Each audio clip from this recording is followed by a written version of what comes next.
What's up, everyone, and welcome into the Dear Miss Fantasy Show. I am your host, Sarah Roberts. It is week 5, and this is your official mailbag show for Player Profiler. So happy to be the official mailbag show of Player Profiler. We're in week 5. I've been with you here for 4 weeks now. I hope you're all doing fantastic. I'm actually going to, sometimes I do like an intro here, but I'm actually going to jump us in like super quick because I ran long last week and we've got a ton to cover because last week was a weird week and we've got some interesting mailbag questions. So you guys are not going to want to miss out on these. Before I do dive in, I hope you all had a fantastic fantasy week. This one was a strange one for me. I'm not going to lie. It was not a good week. I'm heavily invested. You guys know I'm heavily invested in Justin Herbert, Keenan Allen, Tyreek Hill. My guys, my guys didn't show up the way that they needed to. Let me down a little bit. Yeah, tight ends were a hot mess this week, but we'll get into that. Darren Waller, we'll get into that because we've got some mailbag questions around it. And obviously we want to cover everything that has gone on. So we'll go ahead and dive right into the hot topics. That I've got a fun game that I want us to play, a little buy sell with quarterbacks. I pulled the rankings for quarterbacks and average points per game. And we're going to not run through the entire list because that's super long, like 32 plus quarterbacks. But we're going to run through that, pull out the ones that are relevant, talk about whether or not we are buying or selling, what is going on with them for the ones that are kind of those outlier players. Then we're going to talk about some injuries, and then we will jump into the mailbag. So to start us off,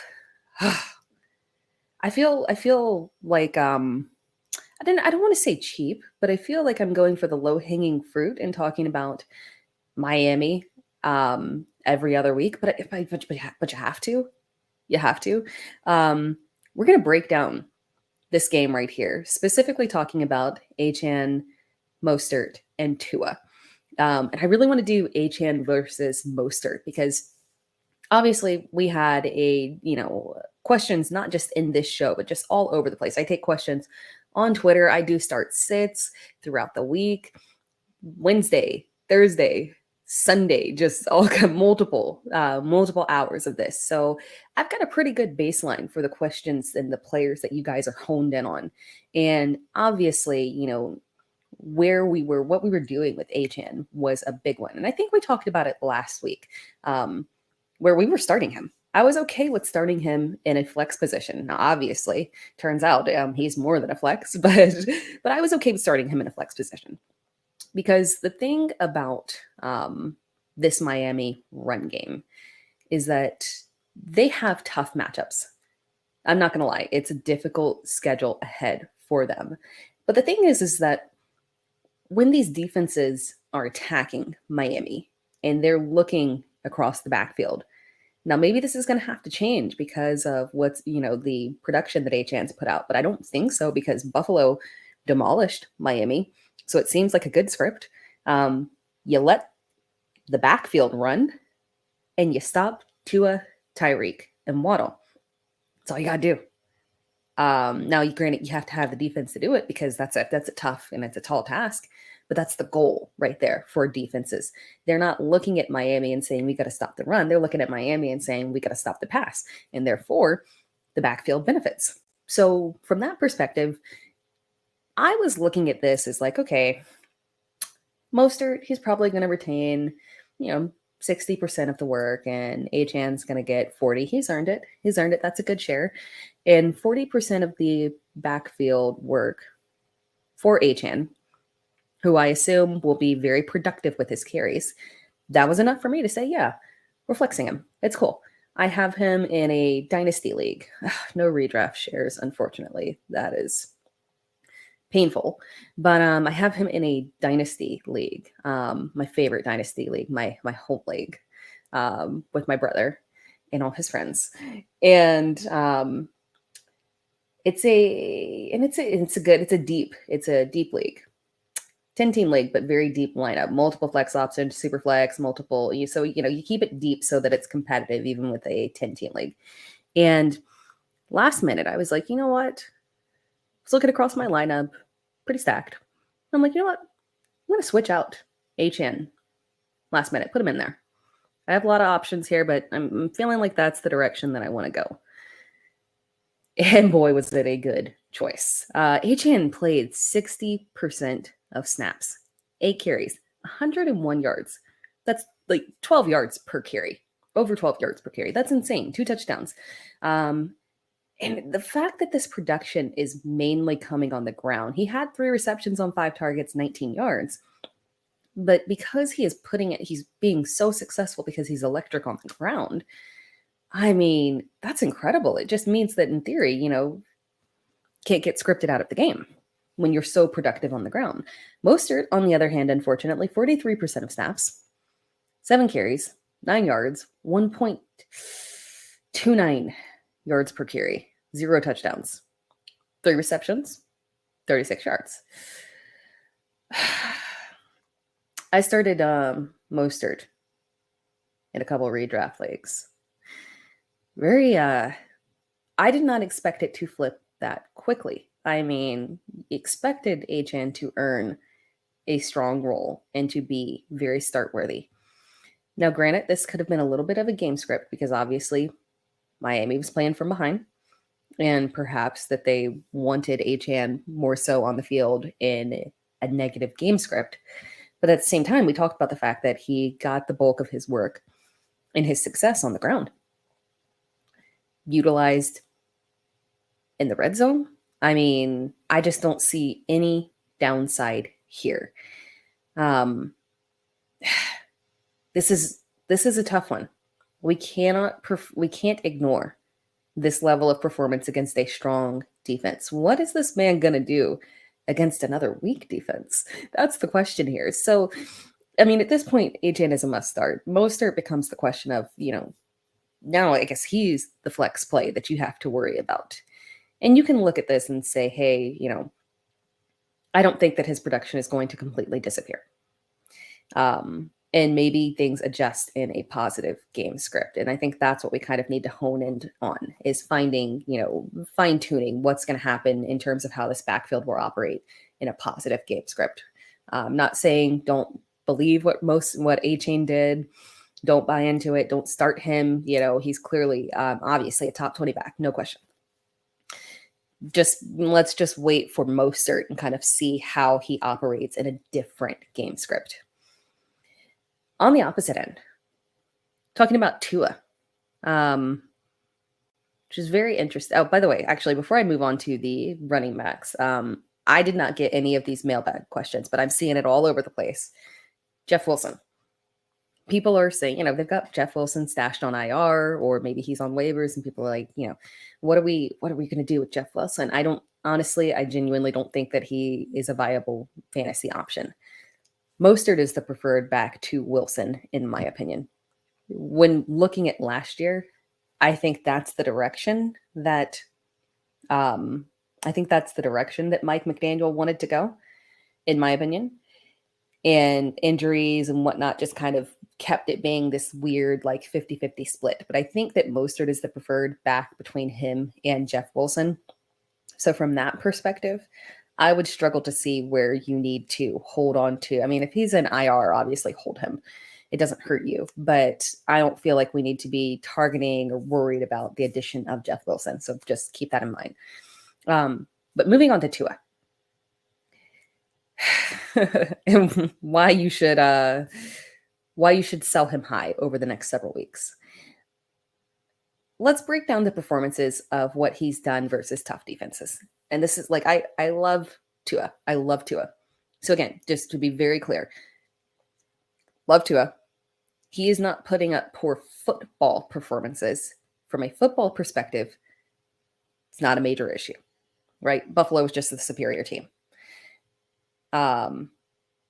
Just give me some leeway on that. We're talking about from a fantasy perspective. Let's talk about Tua versus New England.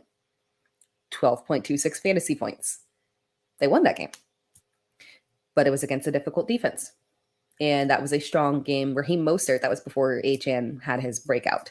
That was Raheem Mostert had 25 fantasy points in that game. Again, strong defense. Shut down Tua. Make the running back beat you. Tua versus Buffalo. 13.98 fantasy points. He's just not putting up numbers against tough defenses. His accuracy is still fine. Yards still fine. He's going to have one interception apparently. But if there's only one touchdown, which has been the trend, it's a short trend, but that's been the trend, you will be disappointed because at the end of the day, he's a pocket passer. He has no rushing upside. A couple of episodes ago, we had a mailbag question of Tua versus Fields. And I was on the Fields side. And obviously, I felt kind of bad about that after the Denver performance.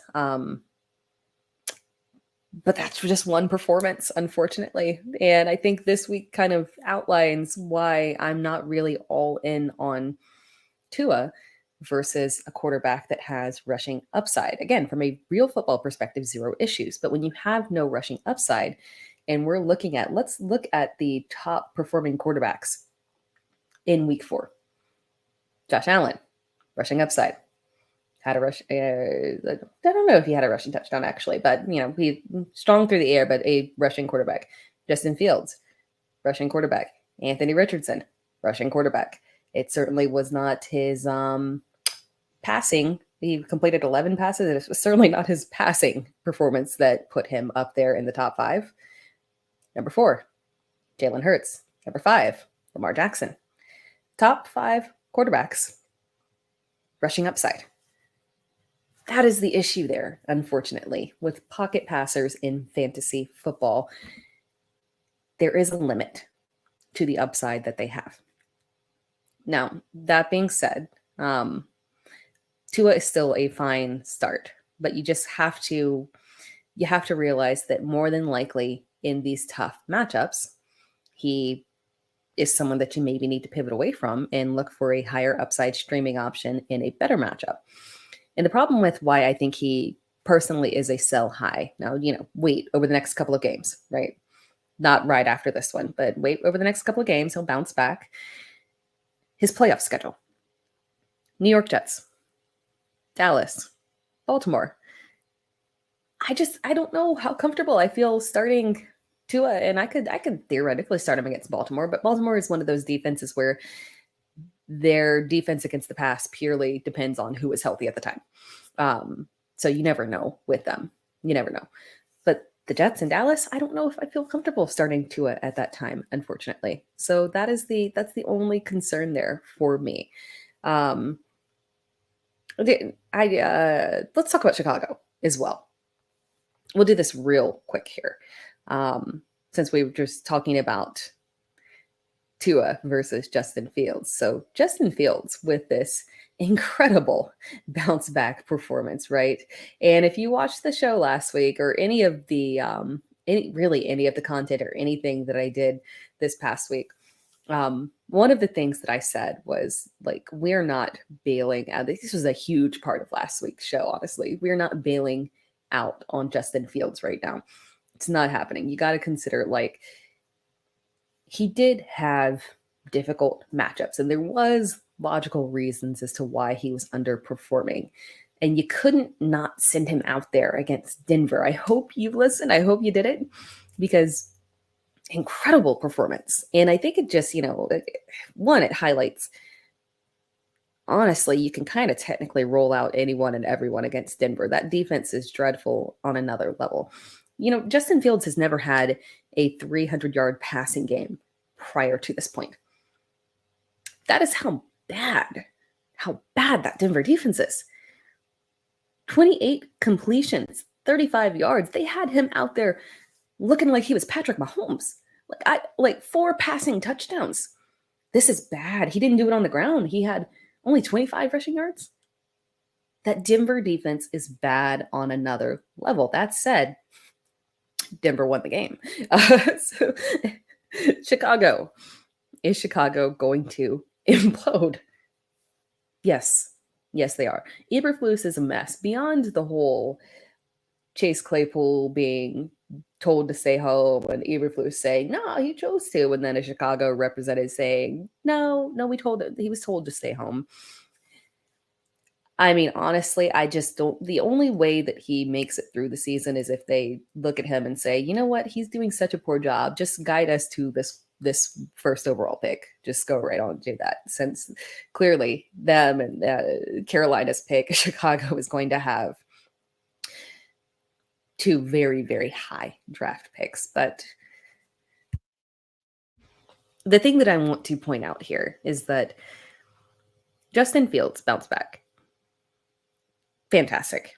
He's got a difficult matchup upcoming against Washington. They are a stout defense. But after that, we've got Minnesota, Las Vegas, LA Chargers. These are all games over the next month in which you can start him with confidence, in my opinion. This is going to be a good time period. Even against Washington, I'd be willing to rule him out because he's coming off of that good performance. He's feeling hot. Washington is up and down and up, and you know how Sam Howell can be, right? So there could be a lot of, maybe Sam Howell turns the ball over a couple times and there's, equal opportunities. They're two bad teams facing each other. So, hey, it could be interesting. No offense, Washington. But yeah, this is going to be a nice opportunity for Justin Fields to get solid production over the next month. And this is also a nice opportunity for you to sell him because Chicago's situation as a whole is so incredibly shaky. I don't mind it if you stick it out with him because, again, this is like they got through that kind of rough portion of the schedule and things are going to get better for him. But I just feel so uncomfortable with the possibility of them losing their head coach mid-season because looking over their schedule, there's only realistically a couple of games where they can actually win. That's a really bad situation. Their team is a mess. This is not an improved team. Somehow it's gotten worse. So I don't know if you really want to be part of that or really have any pieces within that. If you can manage to get out of them, that is my only recommendation there. Before we move on to our next topic here,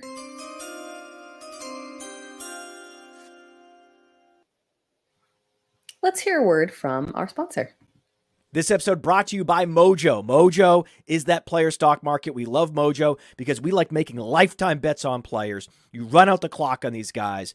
Mojo just rolled out a brand new fantasy platform. That's right. So now you can build a portfolio of player props. Oh, Jamar Chase over 77.5. Oh, Kadarius Toney under 15.5. Whatever the under is on Kadarius Toney, doesn't matter. You can just stack up the props in your portfolio. And the beauty is, once the Sunday games kick off, it's not over.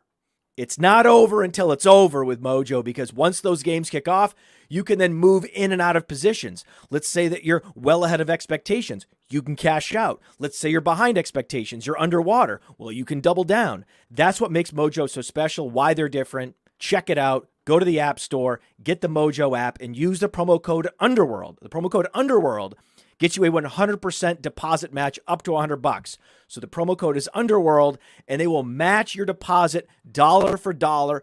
Go to Mojo, start building your portfolio, and then during the games, you can be a fantasy day trader. Woo.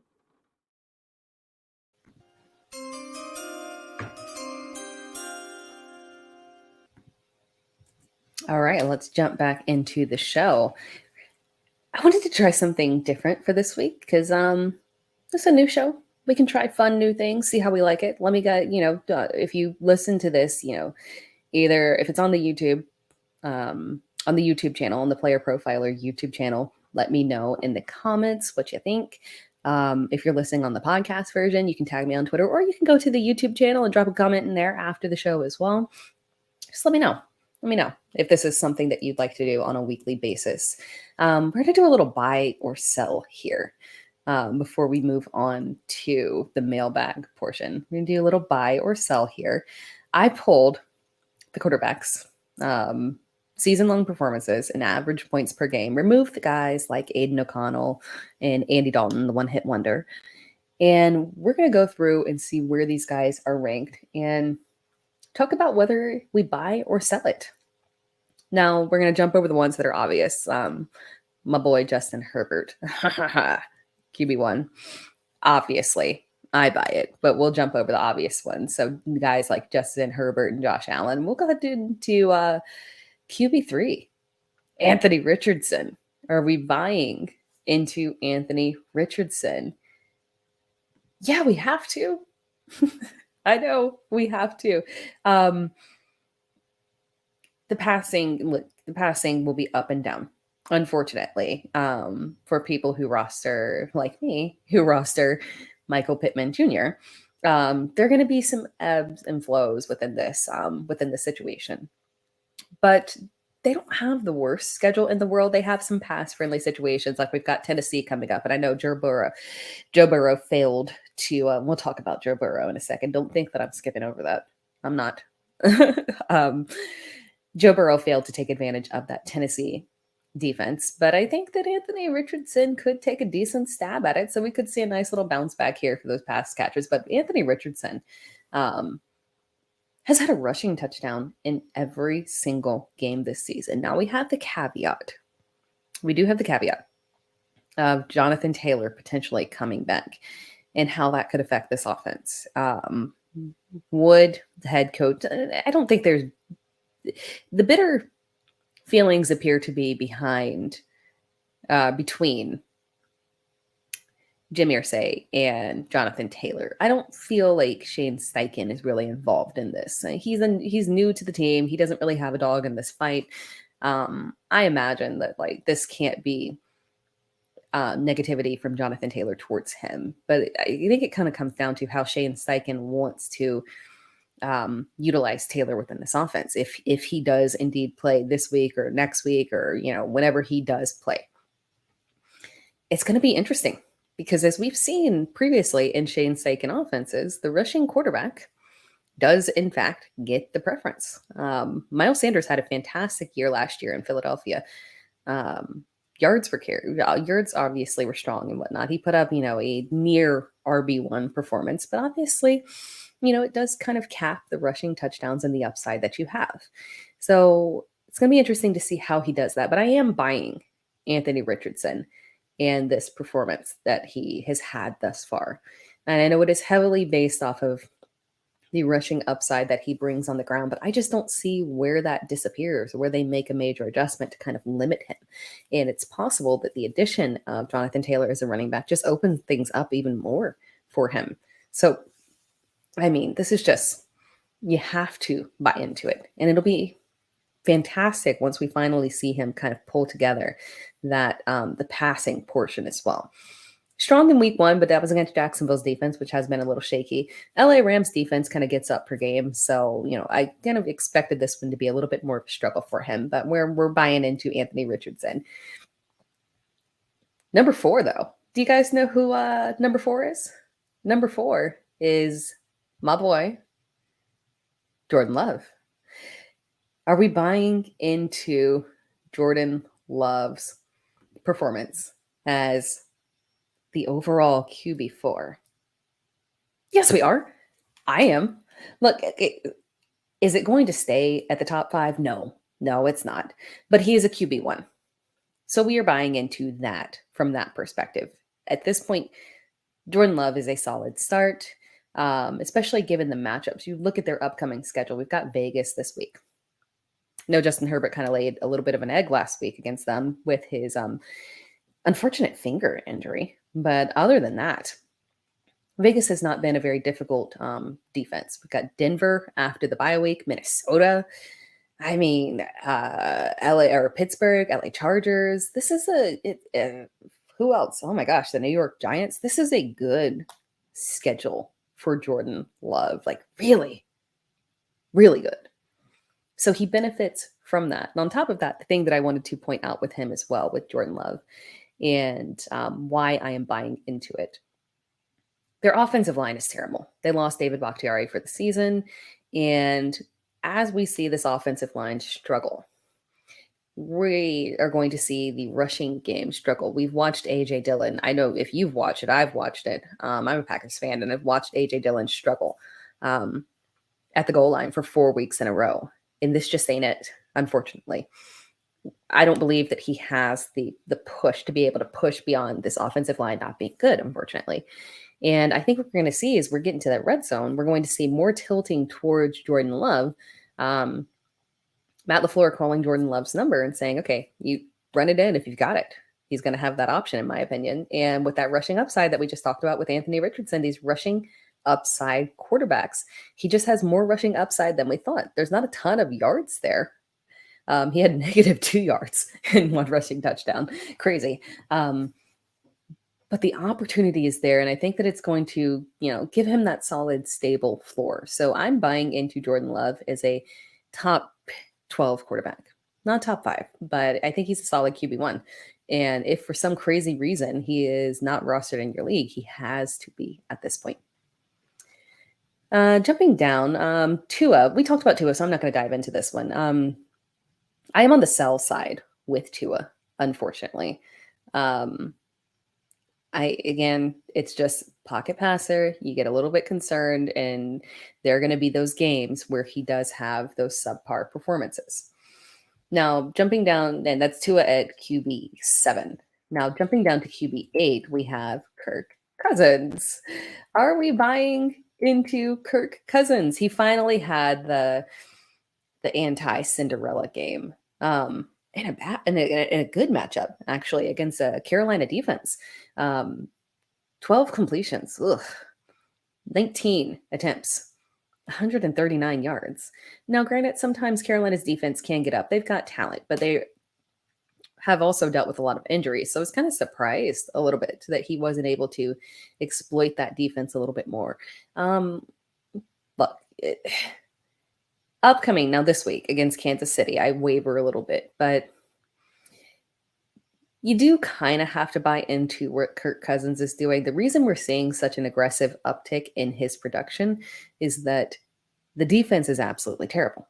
And maybe that played a little bit of a part in it. This, wasn't a bad game.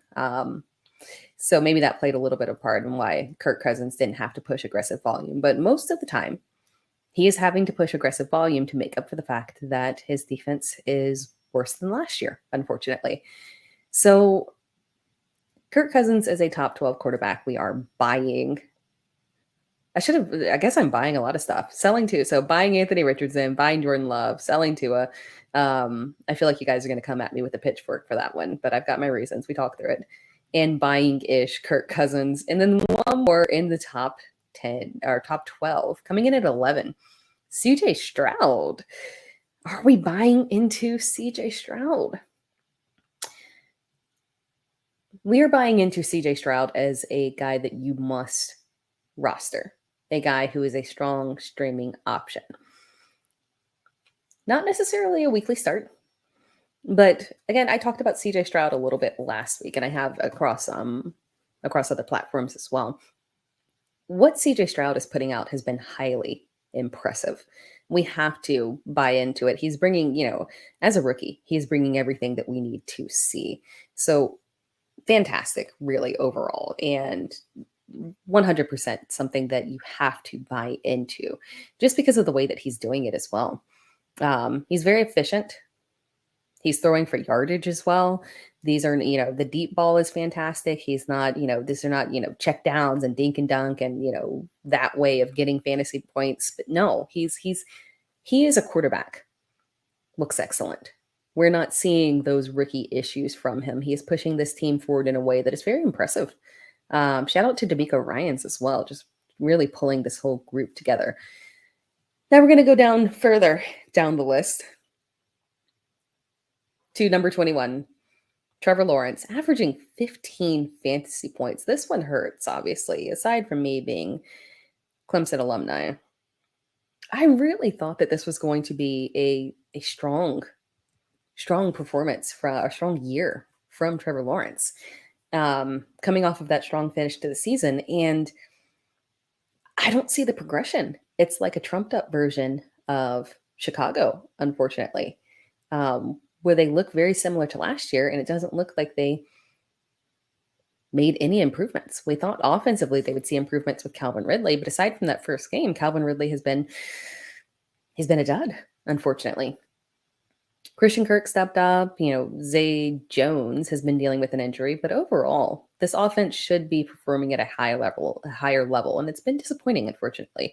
Trevor Lawrence, we're not buying into Trevor Lawrence, unfortunately. It's a sell. I got a bad feeling that, again, what was kind of making him, because he's a pocket passer, but he has rushing upside. But if he's not getting the rushing upside, if those opportunities are not there, yeah, he's going to average 15 fantasy points. That kind of does make a little bit of sense, unfortunately. So we are selling Trevor Lawrence. Moving further down the list with Dak Prescott. This one I'll make really quick. Dak was a big, massive avoid from me in draft season. Every red flag of a quarterback that I would not take under any circumstance. And I never understood why anyone else was looking at it in a positive way. He's averaging 13.9 fantasy points. Mike McCarthy told us exactly what he was going to do. He was very clear. He wanted to lower the pass volume and rely on the run game and slow things down so that they could alleviate the defense and that the defense could shine and carry them. While the defense is shining, the defense is carrying. Mike McCarthy did exactly what he said he was going to do. And I'm not entirely sure why people didn't believe that he was going to do it. Because he told us specifically what was going to happen when he fired Kellen Moore. He told us what was going to happen. And here it is. Low volume pass offense. Dak Prescott, 13.9 fantasy points. This is, yeah, we are selling because this is what it's going to be, unfortunately. I don't feel comfortable in any way, shape, or form starting Dak Prescott this season. I would pivot to 1,000 other options. And then at number 32, and this is sad, at number 32, again, I removed the one-hit wonder. So this is our actual top to bottom list and average points per game. Who is number 32? It's not Derek Carr. It is Derek Carr's right above him. It is Joe Burrow. Behind Derek Carr, Bryce Young, Ryan Tannehill, Desmond Ridder, Kenny Pickett, Zach Wilson. This is a problem. He's injured. He's playing through it. It's not working out. He has no mobility. He should not have played. This is a hot mess. Now we've got T. Higgins dealing with an injury as well. This is not good, unfortunately. I am still buying Joe Burrow because it is Joe Burrow. That QB 32 is very sad, very scary. But you got to be hopeful that after their bye week, maybe he has some time to heal and can come back. So they've got 2 games here and then a bye week. So we might have to have 2 subpar performances, unfortunately, especially when we consider that T. Higgins might be absent or limited or playing through an injury. We don't know. This is not a good situation for Cincinnati. I wish they would just sit Burrow. But for us, I don't think we even need to make these decisions. He last week played Tennessee. I was all in on starting him. Did not work out for me. Was all in on him in DFS. Did not work out for me. I was shocked, confused, befuddled. But unfortunately, he's just not Joe Burrow right now. So we've got to look at that from that perspective. And we can still buy into him as the player and that he will bounce back at some point. I don't think this is going to be some outlier year where Joe Burrow for the entire year finishes as QB 32. There's got to be a bounce back coming. I told you to wait for it with Justin Fields. And it's going to come for Joe Burrow, but my gut tells me that it's not going to come until after the bye week. So we're sitting him for right now, but we're buying for long term. I'm going to go through the injury news real quick because we're running a little bit long. Before I dive in, though, but as a reminder, the Player Profiler All-In package has been lowered to $85 through the end of October. The All-In package gets subscribers access to our player rankings, Dynasty rankings, DFS, Dominator, data analysis, and the world famous draft kit when it drops in the off season. So you gotta get that. Fantastic information will 100% help you with all of your fantasy teams. So go check that out and get the discount on it lowered to $85. Going through the injury news real quick so I can jump into the mailbag. Again, we've got Deshaun Watson hopefully coming back because unfortunately Dorian Thompson-Robinson, it wasn't his fault. He was thrown into a situation that he shouldn't have, and it was just a bad situation, but it affected every single Cleveland player in the worst way. So we hope that Deshaun Watson comes back this week. Justin Herbert dealing with the finger, Matt Stafford with the hip, Kenny Pickett's knee. We are more than likely going to see Mitch Trubisky, which is kind of the same thing. Javonte Williams dealing with that hip injury. It's not reportedly serious, not expected to miss much time, if any. We know how that goes. Expect him to miss time. And, Jaleel McLaughlin is definitely somebody that you can look at for the time that he's out. And honestly, I like him for rest of season as well, because he was getting those goal line touches. So that's another thing to keep in mind. Devontae Adams with his shoulder, T. Higgins ribs we talked about, Debo ribs, hopefully he'll have some targets this week. Mike Evans dealing with the hamstring, but we've got the bye week, so maybe he'll be back after that. Jahan Dotson dealing with the concussion, or dealing with the ankle issue. And then Pat Freiermuth with the hamstring. He's going to be out, guys. More than likely. I don't think it's official yet. But Pat Freiermuth dealing with the hamstring injury is a big issue as well. All right. We are going to jump into the mailbag question. Before I do that, though, just a reminder, we have fantastic shows across the entire PlayerProfiler network. And one of the ones that I love to watch is Wake and Take Daily Morning Show with Jason Allen, Monday through Friday, which is, hey, a morning show every single day. Jason is a warrior for doing that one. But there's literally nothing better than just waking up and getting like your daily recap of everything, your daily information, right? You like to get up, get that. So it's a nice morning show. Check it out. You will not be disappointed for sure. Jumping into the mailbag questions from Rochford J15, 4-point per touchdown. Howell, Wilson, or Dobbs? This is a good question. This is a really good question here. So Howell versus Chicago, Wilson versus New York Jets, Dobbs versus Cincinnati. In a vacuum, with no defensive issues, so you would say Russell Wilson, who's performing at a top 12 quarterback level right now, because his defense is so bad that he has to push out volume. But against the New York Jets, I just can't get there. Dobbs versus Cincinnati. Cincinnati's defense has been very suspect. That one is interesting because Joshua Dobbs, again, he has that rushing upside. He's been performing at a high level. When you remove that one first game, he's been extremely solid. We put that first week aside because he had literally just gotten with the team. Outside of that, once he got his legs under him, he's been fantastic. Jonathan Gannon has really, I don't want to say, it's not like they're performing at an extremely high level, but I feel like he's outdone himself because we expected this offense to, in the defense, really just the team as a whole to be a hot mess, and it hasn't. They've been competitive in games where they could be competitive, and Dobbs has performed at a high level, and Hollywood Brown has been strong. We've got Michael Wilson with the breakout game. So, James Conner, my boy, being solid. So really, it's tough for me not to say Dobbs, but Howell versus Chicago just kind of seems like a layup.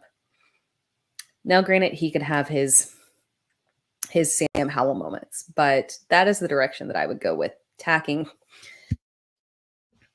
the Chicago defense for sure. Question from Saul Vasquez. Drop Waller. 2-point question, actually. Drop Waller is the first part, and then Garrett, Wilson, Seller, hold. So we'll do the drop Waller portion here. You got to keep Waller. And one thing that I wanted to point out, because I've seen this on Twitter as well, where people are kind of saying like, well, what did we, everyone was overdrafting Darren Waller. He shouldn't have been drafted there. What were you expecting with that offense? You were just going based off of, oh, he's the only guy that you could throw to, or something, like just all over. No particular call outs or anything. I've seen it just like all over the place. And I kind of disagree.